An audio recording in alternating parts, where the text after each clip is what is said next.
Welcome to Millennials on the Move, where every week we feature a new millennial. So this week's interview is going to be mostly about entrepreneurship and fitness as well. So our guest today is Edouard Gilles.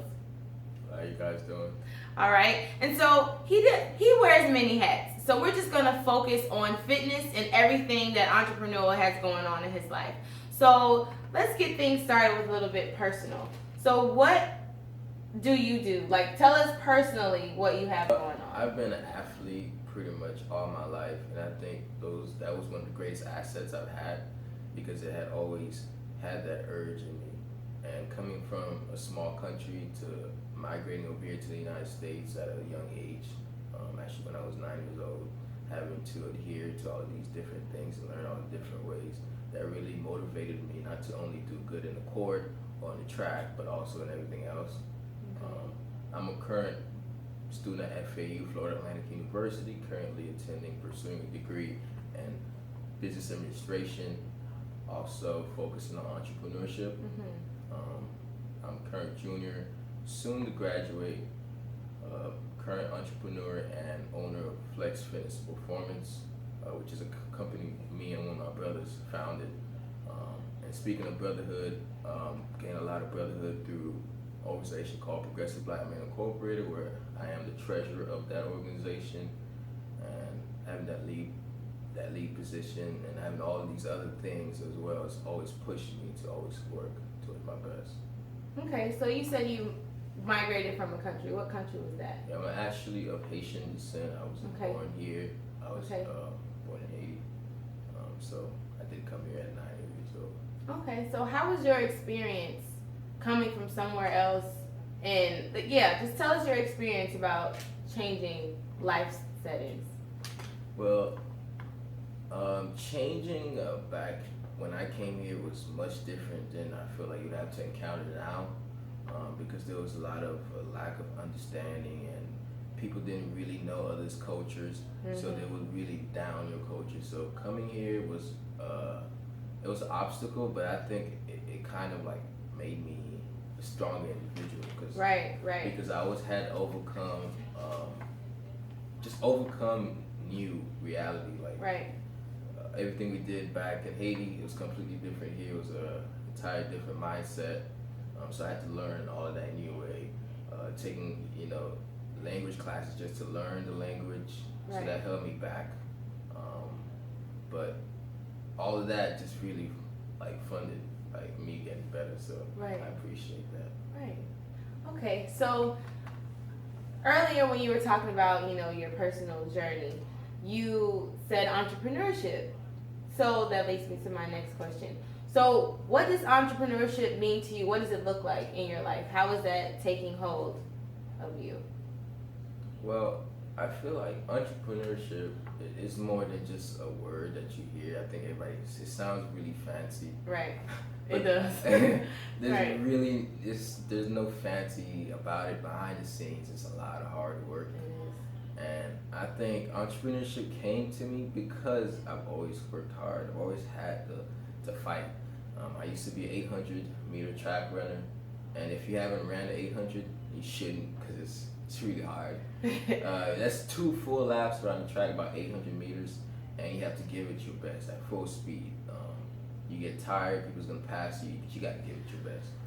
And that's what entrepreneurship to me was about. It was just about giving it your best. I started first by actually selling candy and chips in middle school. That always works. Actually my first company, I think. Well, not officially a company, but the start of my entrepreneurship career. Right. And going on to high school, I was actually part of this organization called National Foundation for Teaching Entrepreneurship, in which they helped me create a business plan for my first business, which I actually called Poetic Records, which was supposed to be a record label for poetry, pretty much. Oh, wow. And that was my first business idea, official business idea, and I had to create a business plan for that, compete. And with that, they helped funded me. I got some money, and all of that. That was that's always nice. It's always nice. You can never go wrong. You can never go wrong with something, right? Right. But I guess I didn't take the money as much as importance to like all the tools I acquired, just knowing how to get free stuff. Right. I think that's what entrepreneurship is about. It's about knowing how to use little resources, Right. little time. Entrepreneurship is like you can't look at it and just laugh at all the things that you would do, because you could sell, let's say, umbrellas. Right. You can sell umbrellas here in Miami. Like, Right. that's entrepreneurship. You know, you can sell Right. patties. Right. That's entrepreneurship. And Right. believe it or not, I sold patties, not umbrellas. So You did? I actually did in my lifetime, and that's very funny because I had a lot of people laugh at me, you know. Right. And like being a young high school kid, selling patties wasn't cool. What kind of patties? Beef patties? But Like. I sold Haitian patties. Ooh. Yeah, It was good though. they were really good. How much did you sell them for? So this is why it was a great profit. Actually, I bought each patty for 50 cents. Right? Okay. And I sold $1. Okay. So it was 50-cent profit on each patty. Right. And eventually, I didn't want to sell them that. No patties because that was a fundraiser for my company. Right. Right. Which I used all the profits actually to buy the equipment I needed to shoot the videos. Okay. But speaking of videos, that company is actually called Prices Capture. It's a video production company that I started 11th grade year. It was supposed to make your videos into a movie, so to look like your favorite movie or TV show, and also upload that to the internet. At that time, there was social media wasn't too great, so uploading your video to the internet was a big thing, and it was going to give them a personalized web page of their event, and have their family members can go in and log in and see what the things that they're doing. So that was that. So I was trying to build that company. So I came with this patty idea because it was profitable 100%. Right. Where can I go wrong? Right. But I expanded that idea really by getting other people to sell, lose some of the profits. So now, you know, I was competing with the school's pastelito business. So that's what they had as a fundraiser. So I just took that concept, got something better, and got more people to do it. And I was able to, you know, save up some money. So Right. it's all about doing what other people won't do. Right. And from there, like, you will see every day you will get better. And next thing you know, you can start from selling patties to selling planes or selling yachts. I mean, it's about humble. It's all being humble and doing all the work other people won't do. So, and I think entrepreneurship is a journey less traveled. I think it's the most uncomfortable. I think it's the most challenging in every aspect, financially included, because honestly, you don't know when money's coming, but you know what you're doing is going to bring money. So it's kind of like having the trust and the faith in what you're doing, pushing yourself to the next limit, and just knowing that this is going to make a profit at the end of the day because I'm putting so much towards it. And that's what I hear throughout your whole story. It just always seemed like at the end of the day, you got things done because you took the initiative and you did things that people wouldn't do, like you said. Well, yes, in a sense, it is to make a profit. But what I've learned after, let's say, my little journey, which is not too long for some of these people who've been in this for 40, 50 years. Right. The profit is not money. It's about an idea. It's about building an idea and making other people see it. Making Right. people see your vision. Right. At the same time, leaving an impact. Right. But you can't really do that without money. So money is a Money funding. is So- very important. So you have to fund it. Right. With money, you gotta find it somewhere. Right, you do. Family members, you gotta hustle. Right. Whatever it is, you gotta find the money. Right. But that's not what you're gonna get out of it. Should not be the end It goal. shouldn't be the end goal. Right. The end goal ultimately should be, to leave an impact, leave someone better. I mean, if I train someone today and I see them tomorrow fit, living a lifestyle, healthy lifestyle, that could have a big impact on their lives overall. Right. Right. And you did it. And I did it. Right. And that's the biggest satisfaction you can really have. It's just that you know that you did it. That's all it is. So with Flex FP, right? How did you guys go about making it a company, like making it a thing where you go to their houses or meet them at a beach or a pool? Like what was the thought process behind that? Well, it was the obstacles actually you turn obstacles into like great ideas, I think. Okay.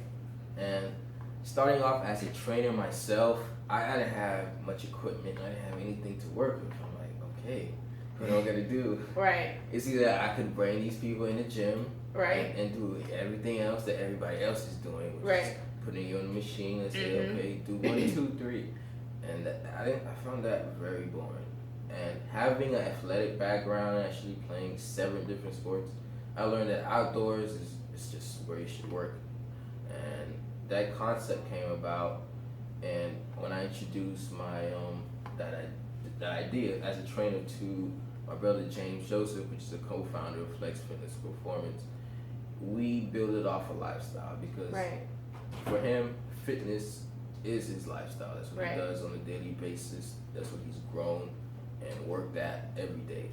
So we put these 2 pieces together, which is making it mobile, easy to obtain, and something fun, not something boring, like going to the gym. We took that. There we have mobile personal training, and getting started. We just started pretty much 2 guys who knows fitness. I became a certified personal trainer. We offered 2 free sessions. It didn't mean anything to us to lose because it wasn't money that we was really looking for. We was looking to do impact. Something we love, we wanted to share with the world. So we gave 2 free sessions to a lot of people, over 30, 40 people. I was training all summer, really making no money from that. In addition to, fixing computers here and there, maybe having side jobs and doing other stuff. Whatever it is, just to survive.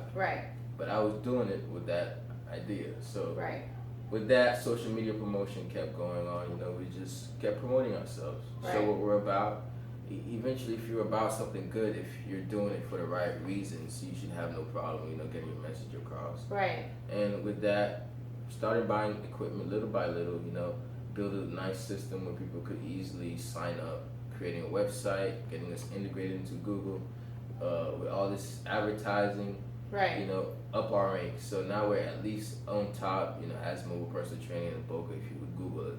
So all of this stuff just comes by doing basic steps every day. It's like little by little. And that's how we take upon it, and that's how we plan to grow. Okay, so what would you say was your greatest challenge throughout your whole journey? Now, it doesn't have to be with Flex FP, just in general. What is your greatest challenge? Well, my greatest challenge was learning to balance life, I guess. And it's really something that a lot of us don't learn until after college, because in college you're like, yeah, I'm going to have some fun. We're going to turn up.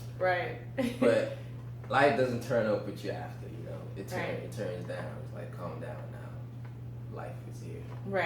So I guess starting a business pretty much puts you in the real world. It puts you in the shoes of many people, because you are many people when you're in the business. You're customer service. You're doing many different jobs. So during that process, I've had a lot of issues balancing everything else, which is family, school. So thriving in one area of my life, probably constant failures. There would be days where I would have constant trouble, day after day. And these are real life problems, It's not. There's stuff that you wouldn't believe that I think people go through. But I think it's something you pay. It's a way of payment. But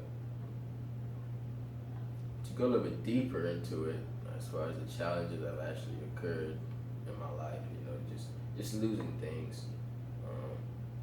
I guess every time you gain, you lose, and you just start seeing that happen.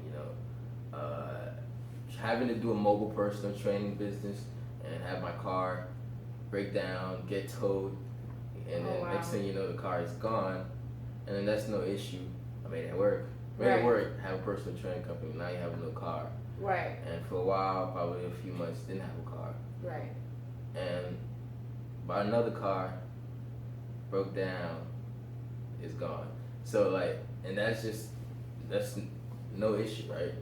That's a small issue, but that's just one of the small things that happens to you when you try to take upon different things, having your grades fail, losing certain financial aid, losing certain money. Right. So like, and also all these, like, being away from your family, not being able to communicate too much with them. So you have a distant relationship with your family. Mm-hmm. You have a distant relationship with other people because now you can't really invest your time in other people. Right. Because all your time is towards your business. Right. So all of these things add up, and you're gonna have constant failures, randoms, just random things. Right. And there's a lot of them, so I'm not gonna go in detail. Right. Okay. So throughout finding balance and turmoil, things that happen, you still have to do what you said you're going to do at the end of the day. So there's always a greatest accomplishment or an accomplishment that you feel like you've achieved. So throughout everything, what do you feel like is the greatest thing you've achieved? I feel like the greatest thing I've achieved, you can't really see it on paper. I can't go on Google and show it to you. I can't show you a video. Right.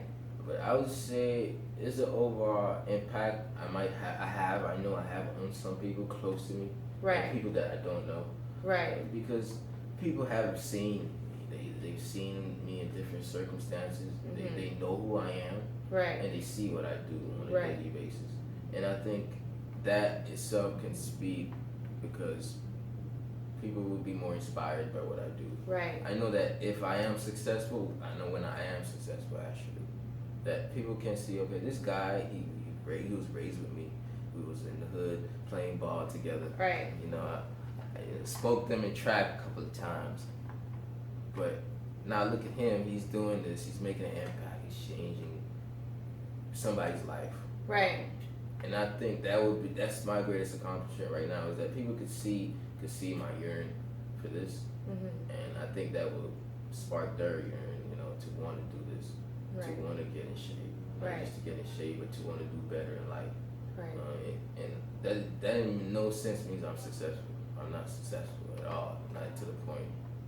But it's just, if you can do something and you can have somebody else want to do it, I Right. think that's the impact. It is.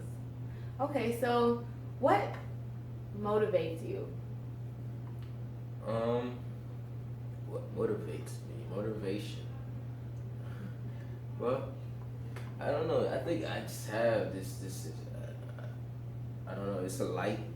You can't see it though. Just pretend it's a candle. This candle right inside me. It's Okay. in my heart. Right. And I've always had that. Like, I've always had just go and get it. And that's what motivates me. It's inner. I can't tell you that. It's not money. And now I see it's an impact. After a while, I've gotten impact, and that's drilled now. Because I think the basis of any entrepreneurship is wanting to make an impact. Right. So that motivates me a lot. Mm-hmm. But I think it's an inner fire in me, just always wanting to do better. And I can't really explain it. I can't tell people. I can, have a conversation with you and explain it to you. It's just something that's inside of you. I think that's the best motivation, to be completely honest. So do you have a quote that you live by? Or? Raising up a quote. A lot of the quotes, I've usually heard, like, in my growing up as a childhood, was quotes that really seem that's great quotes, but not empowering. It's just like, quotes I usually heard was like, money doesn't buy the key to happiness, Right. Be wise, do this, do that. But a lot of those quotes are just limiting you, like I've heard a lot of limiting quotes. Right. So so I decided, not to say one thing I would live by is just to always go for it after what you want, Right. Just go for it. And if you're gonna endure pain and go through struggle, it's just a process of building you. Right. And just like Michael Jordan said, you don't make any shots that you don't take. And I use that quote because Michael Jordan is just my favorite basketball player. Right. We actually had the same birthday. And what is that? February 17th. February 17th. Which was a couple of days ago. Happy belated birthday. Thank you. Well, yeah, but you just always have to go for it because you never know. That's why I try to do whatever it is, because I don't know what I could be great at. Right. I've seen me be great at something before, and I'm like, okay, if I could do this, I could do that. Right. So that's how I live. It's just you can do whatever you want to.